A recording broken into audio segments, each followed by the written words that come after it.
temos uma sequência aqui de parashiot, que são um encerramento do livro de Deuteronômio, encerramento da Torá, do livro de Moisés, né, os 5 livros de Moisés. Nós temos Vaelher, depois nós vamos ter Haazinu e Vezot Haberahá. E as duas últimas parashiot, então, posteriores, semana que vem, e na outra, Haazinu e Vezot Haberahá, são duas poesias, né? A parashá de Haazinu é uma parashá mais pesada, mais dura, e a parashá de Vezot Haberahá é uma parashá com bênçãos, né? Então essas são as bênçãos. Então. Mas aqui Vaelher é uma preparação para esses dois últimos poemas do livro de Deuteronômio, que são as últimas palavras de Moisés. Então Moisés ele vai preparar o campo, ele vai preparar o espírito do povo para o que vai acontecer na sequência. E as primeiras palavras de Moisés, aqui nessa parashá, já preparando o povo para o que viria, são palavras tristes. Palavras tristes. Começa dizendo: olha, estive com vocês por 120 anos, eu tenho 120 anos hoje, e já não posso entrar e sair, e o Senhor me disse: não passarás o Jordão. Ele já começa com uma notícia para Israel, uma notícia que ele já tinha, Deus já havia dado a ele, mas ele expõe agora para Israel. Então, uma notícia provavelmente deve ter caído como uma bomba para o povo, né? Durante 40 anos que Israel esteve no deserto, uma geração inteira havia morrido, uma geração inteira estava lá, outra havia nascido, se preparando para entrar, e o grande líder diz: eu não vou entrar no Jordão. O Senhor vai adiante de vocês, o Senhor vai guiar vocês, e Josué vai ser o líder de vocês. Então a parashá ela apresenta uma introdução, que é a apresentação de Josué, que são as primeiras palavras ali de Moisés, principalmente dizendo ao povo o que iria acontecer: eu não vou entrar, etc., mas Deus vai na frente. Depois Moisés ele passa a falar sobre a leitura do livro da lei, capítulo verso 9 até o verso 13, o ensino, como é que deve ser esse ensino, como é que eles devem ler a Torá, e deve ser lido de 7 em 7 anos. Eu não sei se vocês recordam, mas ele está falando aqui: este livro deve ser lido. Ele vai falar: essas palavras foram escritas, e fica aqui uma dubiedade no texto, se o que foi escrito que deveria ser lido é o Pentateuco inteiro, ou se são os dois últimos poemas, tá? Se Moisés escreve os dois últimos poemas. É interessante isso aqui. Um dia a gente fala sobre isso, no ano que vem, vamos sábado que vem, vamos ver. Depois ele faz uma espécie de predição futura, vai apresentar Josué como líder do povo, vai falar acerca do poema, do verso 16 até o verso 22. Ele vai dizer assim, verso 16: disse o Senhor a Moisés: eis que estás para dormir com teus pais, e este povo se levantará e se prostituirá, indo após deuses estranhos na terra cujo meio vai, e me deixará e anulará a minha aliança que fiz com ele. Nesse dia a minha ira se acenderá contra ele, desampará-lo-ei e dele esconderei o rosto, para que seja devorado. E tantos males e angústias alcançarão, que dirá naquele dia: não nos alcançaram esses males, por não estar o nosso Deus no meio de nós. Esconderei, pois, certamente o rosto naquele dia, por todo o mal que tiveram feito, por se haverem tornado a outros deuses. Então aqui fica a dubiedade, verso 19: escrevei para vós outros este cântico, e ensinai aos filhos de Israel, ponde-o na sua boca, para que este cântico me seja por testemunha contra os filhos de Israel. Então, a ideia é: esse cântico deveria ser cantado, ensinado e repetido durante 7 anos. Ele deveria ser repetido, tá? E o cântico é justamente o que vai vir no capítulo 32, é o que a gente vai ver no parashá de Haazinu.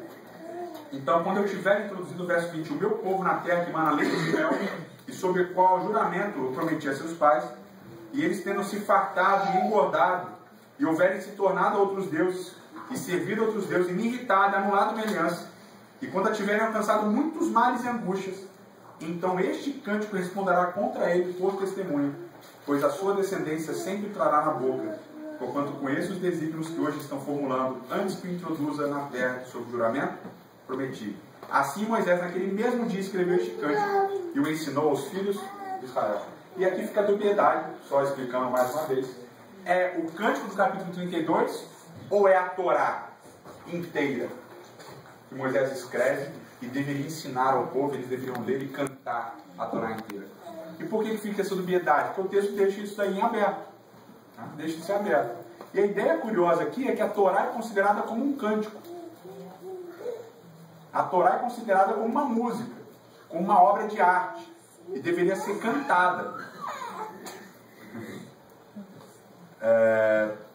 Então vejam, não só o capítulo 32, que é o cântico razino, que nós vamos ver semana que vem, mas a Torá inteira é o cântico que deveria estar na boca do povo de Israel.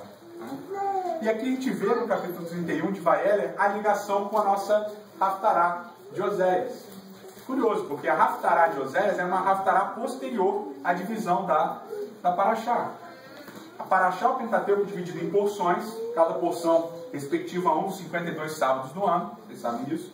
Mas as Haftarot, elas vieram depois e elas trazem a conexão com o que foi lido no Pentateuco.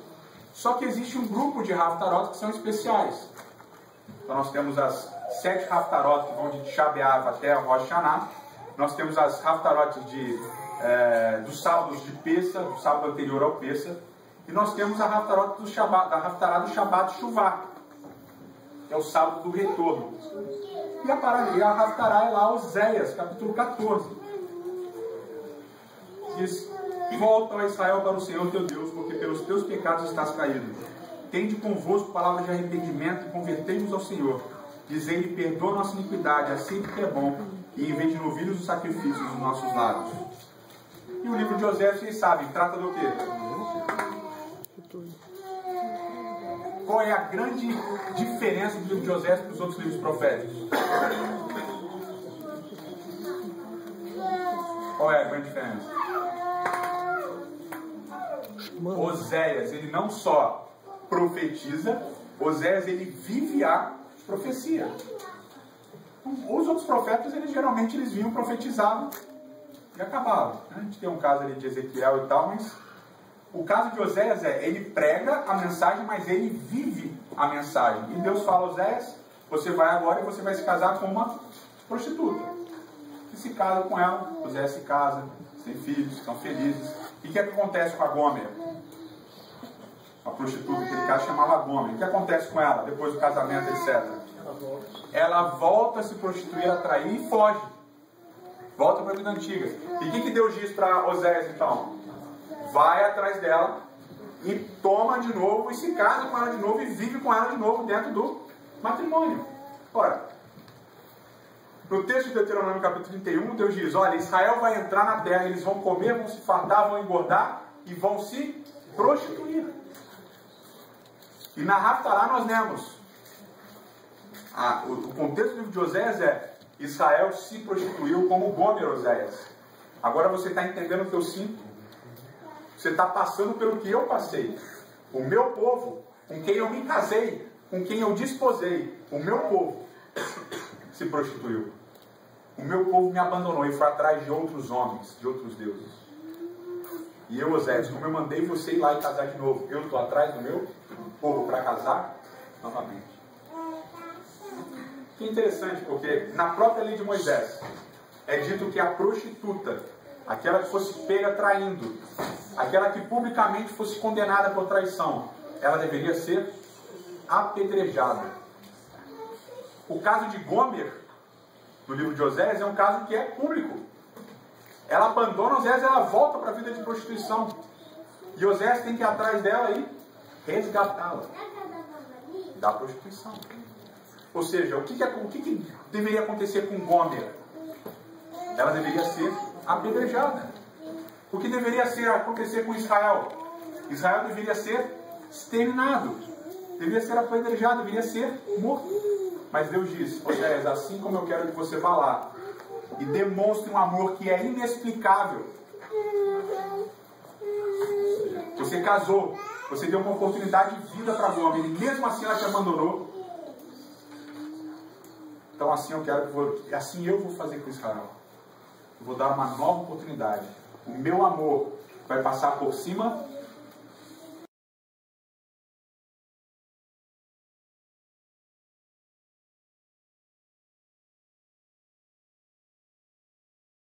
salário do pecado é a morte, mas o dom gratuito da vida, o dom gratuito de Deus é a vida eterna em Yeshua, o nosso Mashiach.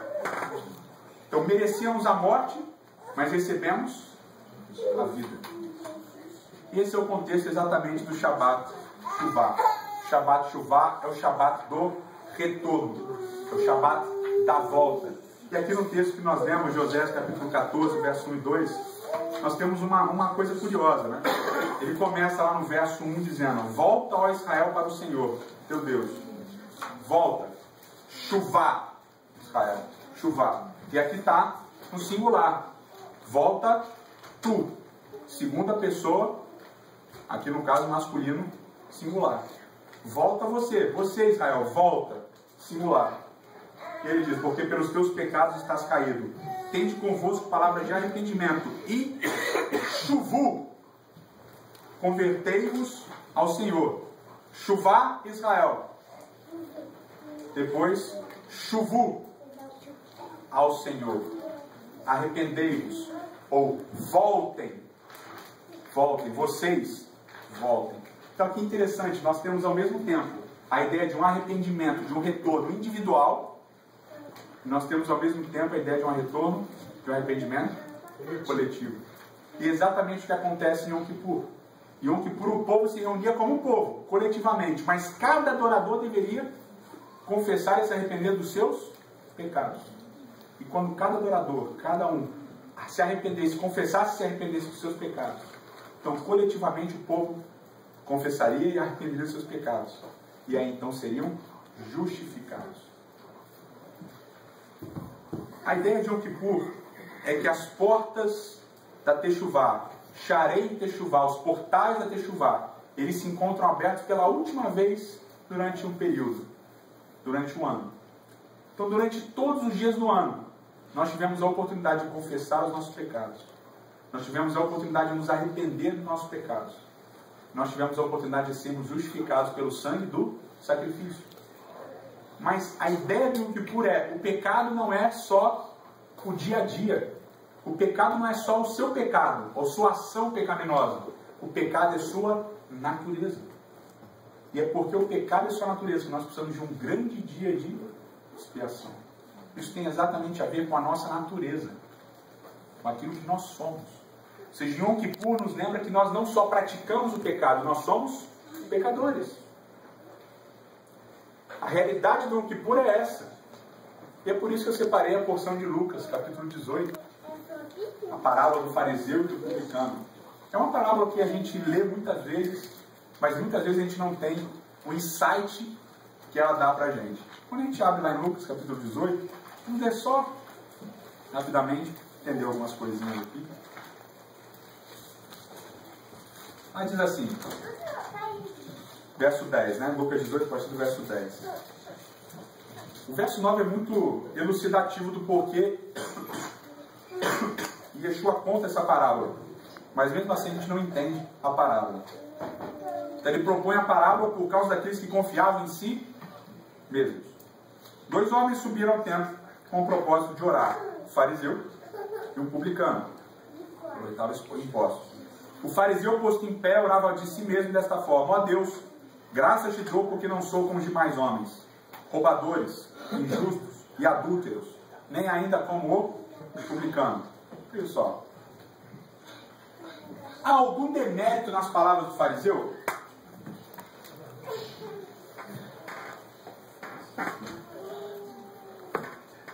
Algum de vocês aqui é ladrão? Não precisa responder, só uma reflexão. Algum de vocês é adúltero? Algum de nós é mau socialmente falando, a ponto de ser condenado, de estar preso, etc? Algum de vocês, mulheres, já esquartejaram seus maridos? Uma pergunta. Algum de vocês já matou o filho? Ou algum pai já matou o filho? Ou algum de vocês conhece um filho que é um filho que já matou o pai? Então muitas vezes nós chegamos diante de Deus dessa maneira: Senhor, muito obrigado, porque eu não sou mal como as outras pessoas. Muito obrigado porque eu tive oportunidades na minha vida, não precisei roubar, não precisei vender drogas.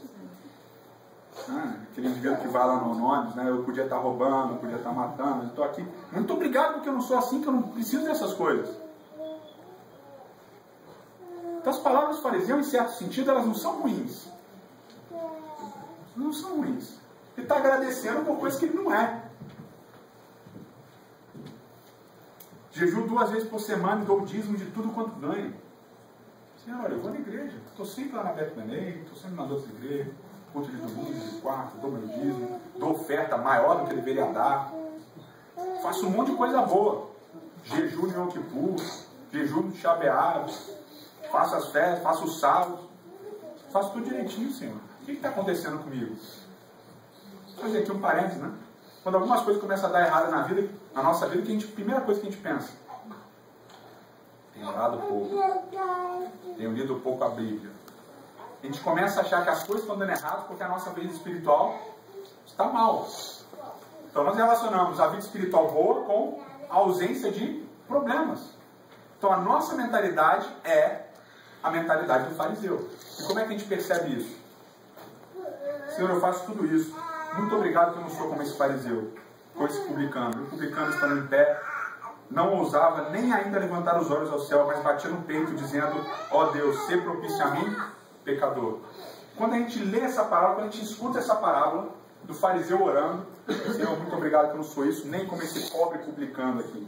O que você sente do fariseu? Raiva, indignação. Fariseu desgraçado, hipócrita religioso. Graças a Deus que eu não sou como esse fariseu. Perceberam? Quando eu leio a parábola do publicano e do fariseu, com quem que eu me comparo? Com o publicano. O que eu digo para Deus? Graças a Deus que eu não sou como o fariseu, hipócrita. O que eu estou fazendo quando eu faço isso? Estou reproduzindo a parábola. Eu estou reproduzindo a parábola. Ou seja, essa parábola de Yeshua, ela é uma pegadinha. Diz assim, a parábola começa: ele contou essa parábola para falar daqueles que confiavam em si mesmo. Em si mesmos. Quando ele conta a parábola, com quem que você se identifica? Com o publicano. Com o publicano. Para dizer, coitadinho, né? O publicano. Eu sou como publicano também, eu vou diante de Deus, eu sou pecador, eu sei disso. Mas aí você tem aquele sentimento contra o fariseu. Graças a Deus que eu não sou como esse fariseu.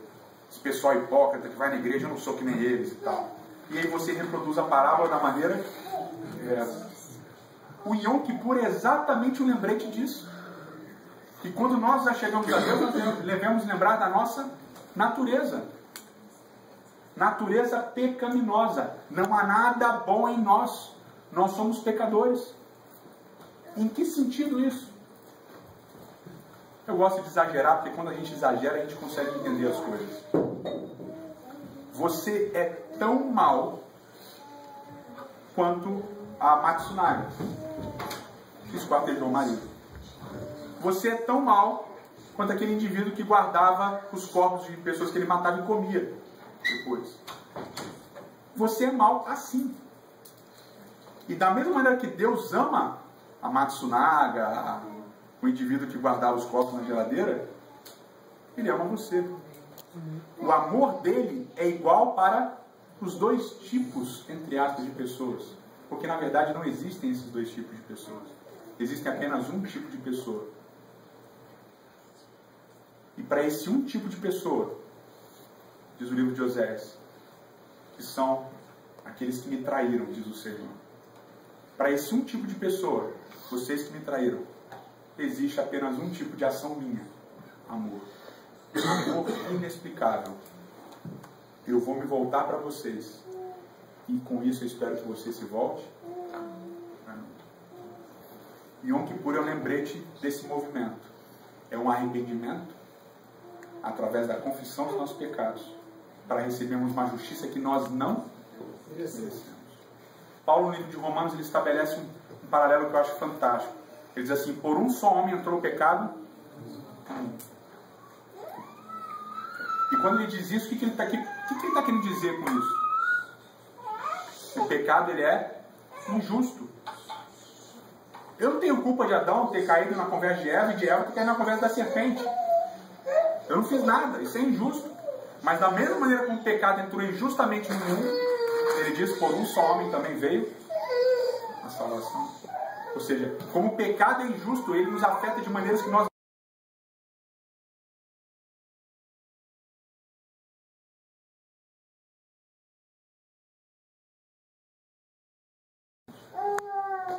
O Yom Kippur é um lembrete de quem nós somos. E é um lembrete de quem Deus é. É um lembrete que nós somos como Gomer. Nós somos prostitutas diante de Deus. Mas é um lembrete de que, apesar de tudo, Ele nos ama. E Ele quer nos resgatar. Ele quer que nós nos voltemos a Ele. Então, nada melhor do que num Shabbat Shuvah, nós temos uma cerimônia de imersão, de volta, de techuvá. Porque nós estamos, através da cerimônia do batismo, nós estamos reconhecendo quem nós somos e reconhecendo quem Deus é. Nós estamos afirmando publicamente que nós necessitamos morrer e nascer de novo. E o Yom Kippur nada mais é do que um morrer para nascer de novo. Por isso que na tradição judaica o Yom Kippur é considerado um momento de recriação. Porque eu morro e nasço ao final do Yom Kippur. Eu morro através do jejum, através das orações, eu me penitencio, entre aspas, diante de Deus, e eu peço a Ele que Ele me recrie. E nós lemos várias vezes durante o Yom Kippur trechos do Salmo 51. Cria em mim, ó Deus, um coração puro, e renova dentro de mim o espírito inabalável. Ou seja, Bará Elohim, e crie o meu coração de novo, puro, inabalável. Eu estou pedindo que eu seja recriado. E eu deixo de comer. Na Bíblia a comida está relacionada à vida. Eu deixo de comer para simbolizar diante de Deus que eu estou morrendo. Para que no toque do shofar, no final do Yom Kippur, quando os portais da techuvá se fecham, que ao ouvir o toque do shofar, eu renasço. Essa é a crença do batismo. Diz Paulo, o batismo é um símbolo da nossa morte, da nossa ressurreição. Morte para quem nós somos, e renascimento para quem Deus quer que nós sejamos.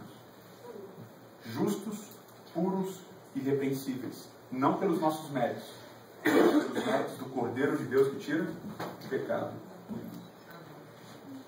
Então, como hoje é a Tevilá, da Conceição e do Renato, é um momento de chuvá de vocês dois. Nós também partilhamos do mesmo sentimento deles. E aqueles que já foram, já se imergiram em algum momento na vida, é o momento de você se reconsagrar e refazer os seus votos. E aqueles que ainda não participaram dessa cerimônia, é o momento de refletirem e pensarem, se não chegou a hora de participarem desse simbolismo de morte e renascimento. Morte para a vida que levamos e renascimento para uma vida espiritual. Yom Kippur e batismo estão relacionados com Gênesis capítulo 1 e 2. Yom Kippur e batismo estão relacionados com retorno ao Criador, retorno à vida. A palavra de Deus diz, a tua Torá é vida. A palavra de Deus diz, o teu Messias é vida. Em Yom Kippur nós nos comprometemos com a palavra e com o Messias. No batismo nós nos comprometemos com a palavra e com o Messias. Porque só através desse comprometimento nós podemos morrer e nascer de novo. Nesse momento eu gostaria de chamar então o Renato e a Conceição para fazermos a leitura do voto. Vocês vão responder com aquele sonoro sim.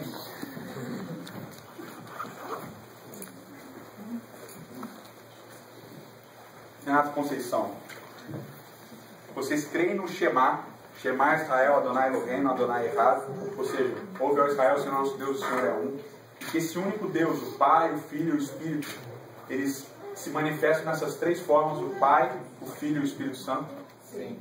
Vocês aceitam a morte de Yeshua HaMashiach no Gólgota como sacrifício expiatório pelos pecados dos homens e crê pela fé que o sangue derramado de Yeshua, nosso Mashiach, salva os homens dos pecados da penalidade do pecado? Vocês creem e vocês renunciam ao mundo, aos caminhos de pecado e aceitam Yeshua como seu salvador pessoal e creem que Deus, pelos méritos do Mashiach, perdoa os pecados de vocês e concede um novo coração no coração de vocês, a fim de receber e fazer a vontade de Deus? Vocês creem que a Bíblia é a palavra inspirada de Deus e constitui a única regra de fé e prática para todos aqueles que creem? Sim. Aceitam os 10 mandamentos como ainda vigorantes para nós e ao propósito de vocês, pelo poder da presença do Espírito no coração, guardar a lei, inclusive o 4º mandamento que se refere ao Shabat, o santo dia do Senhor? Sim. Vocês creem na breve volta de Yeshua HaMashiach e essa esperança inunda o coração de vocês, é propósito de vocês preparar-se pessoalmente para o encontro com o Senhor, e também testemunhar a todas as pessoas da breve volta do Senhor? Vocês aceitam o ensino bíblico acerca dos dons espirituais e creem que o dom de profecia é uma marca do povo remanescente de Deus nos últimos dias? Vocês aceitam a organização e a liderança do povo adventista do sétimo dia e a propósito de vocês sustentá-los com dízimos e ofertas e esforço pessoal e influência? Creem que o corpo é o templo do Espírito de Deus e que é dever de vocês honrar a Deus cuidando do corpo, evitando o uso daquilo que é prejudicial, abstendo-se dos alimentos imundos, do uso e fabricação ou venda de fumo, bebidas alcoólicas, em qualquer de suas formas, para o consumo humano, e do uso indevido ou tráfico de narcóticos? Conhecem e compreendem os princípios básicos, tais como ensinam os adventistas do sétimo dia, e a propósito de vocês, pela graça de Deus, viverem em conformidade com esses princípios? Aceitam, são 13, né? São as 13 regras de fé, são as 13 votos batismais. Esse é o 12º. Aceita-se o ensino bíblico no tocante a Tevilá, o batismo que vocês vão participar, por imersão, e desejam ser imergidos para fazer parte da comunidade adventista judaica adventista do sétimo dia? Sim. E por fim, creem que os adventistas do sétimo dia são um povo remanescente da profecia bíblica e que todas as pessoas de todas as nações, raças, tribos e línguas são convidadas a fazer parte da nossa comunhão e a ser aceitas por elas. É desejo de vocês fazer parte da comunidade adventista do sétimo dia? Então nós, como comunidade, aqueles que são membros da comunidade adventista do sétimo dia, eu proponho então que eles sejam aceitos através do batismo como membros da nossa comunidade. Apoio essa proposta? Aqueles favoráveis levantem a mão direita e digam sim. Sim. Então a comunidade recebe vocês de braços abertos. Nós vamos continuar agora com o restante da liturgia e daqui a pouco nós descemos para nos preparar para ter lá. Muito obrigado. Muito obrigado.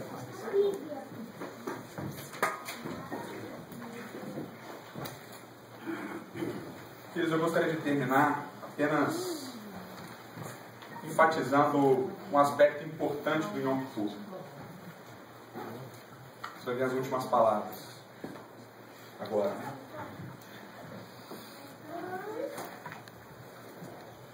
O Yom Kippur, ele traz o perdão para os nossos pecados confessados, para aqueles pecados de que nós já nos arrependemos de ter praticado.